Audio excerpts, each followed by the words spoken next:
ফকির, চোখে যার পানি নাই, ওই চোখে পানিওয়ালার সাথে যদি ওই ব্যক্তি বসে তার চোখে পানি এসে যাবে, ঠিক না বে ঠিক? চোখে যার অন্তরে জিকির নাই, জিকিরকারীর কাছে যদি বসে তার অন্তরে জিকির উঠে যাবে। এই জন্য আল্লাহর ওলিদের কাছে গেলে আল্লাহর ওলি হওয়া যায়, মানুষের কাছে না গেলে মানুষ কখনো মানুষ হয় না। এই জন্য আমার ভাইয়েরা, আমরা বেমালুম ভুলে গেছি, দুনিয়ার সন্তান সম্পদের মোহে পড়ে ভুলে গেছি।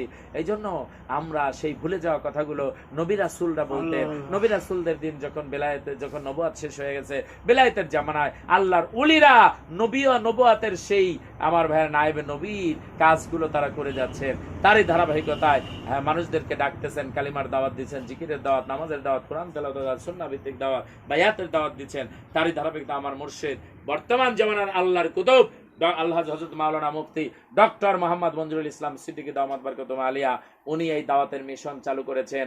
ওনার কাছে কত মদখোর গেল, ঘুষখোর গেল, আমার ভাইয়েরা কত জেনাখোর গেল, কত ধরনের বাজে মানুষ গেল, চোর গেল, বাটপার গেল, চিটার গেল। এই কালিমার জিকির যখন বাতায় দিল, আবার বায়াত কিয়ামা বলে যখন ইত্তেবা অনুসরণ, বায়াত বন্ধুত্ব করায় দিল, মানুষটা বাড়ি আসলো, জিকির চলতে থাকে সারাদিন সারাবেলা। 1 মাস পরে গেছে, দেখা গেল তার মাথায় টুপি, মুখে দাড়ি, সুন্নতি লেবাস, আমার ভাইয়েরা সুন্দর হয়ে গেছে, মানুষটা জিকির জাকিরিন শাকিরিন হয়ে গেছে। জোরে কোন সুবহানাল্লাহ। এই জন্য আপনাদেরকে দাওয়াত দেই, এই মাসের 15 তারিখে ইনশাআল্লাহ তাআলা 2টা গাড়ি যাবে আমাদের, নতুন আরো যারা আসছেন নামটা লেখায় দিবেন। ইনশাআল্লাহ তাআলা আমরা ফজর বাদ চলে যাব, মাগরিব বাদ শাইখের কাছে বিদায় নিয়ে আমরা চলে আসবো। একটা মানুষ দেখে আসেন, একটা ভালো মানুষ, সভ্য ভদ্র মানুষ দেখে আসেন। আমার শাইখ একজন উচ্চ শিক্ষিত মানুষ, BA honours, triple masters, MPhil, LLB, PhD, আবার চিকিৎসা বিজ্ঞানী, আমার ভাইরা মহাকাশ গবেষক, একজন চিস্তিয়া সাবরিয়া তরিকতের একজন বোনাফাইড খলিফা, এবং পিতা কর্তৃক উনি খেলাফত প্রাপ্ত হয়েছেন। আমার ভাইরা, দেহ এবং রুহের রোগের জন্য আসুন। দেহের রোগের জন্য আমার শাইখ কোনো প্রেসক্রিপশনের কোনো টাকা নেয় না, হাজার হাজার লক্ষ লক্ষ মানুষকে এই দেহের চিকিৎসার জন্য সাজেশন দেয়। আল্লাহ অনেককে ভালো করে দিয়েছে, আলহামদুলিল্লাহ বলেন আলহামদুলিল্লাহ।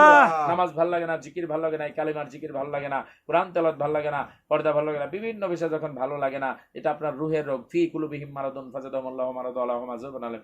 অন্তরের রোগের জন্য আপনি আসেন। কদ আফলাহা মান যাক্কাহা ওয়া কদ খাবা মান দাসা। যে ব্যক্তি তার ঘুমন্ত সত্যকে জাগ্রত করতে পারলো না, সে তো ধ্বংস হয়ে গেল। যে সফল, যিনি জাগ্রত করলেন, এই জাগ্রত করতে হবে। লিকুল্লি সিকালাতুন আসিকালাতুন কুলুবি জিকিরুল্লাহ, আল্লাহর নামের জিকিরের মাধ্যমে কলবটা পরিষ্কার হবে, রুহটা দিলটা পরিষ্কার হবে, ওইখানে আরশ জাগ্রত হবে, শরীয়তের জন্য কোরবান হইতে মনে যাবে।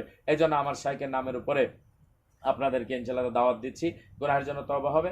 আর কেউ যদি মনে করেন আমার শাইখের সাথে বন্ধুত্ব করবেন, বায়াত বা মুরিদ হবেন, সকলেই পড়তে পারেন। সামনের মাসের ইনশাআল্লাহ তাআলা আমাদের 15 তারিখে আমাদের ইনশাআল্লাহ তাআলা আমার শাইখের দরবারে আমরা মাসিক মাহফিলে যাব।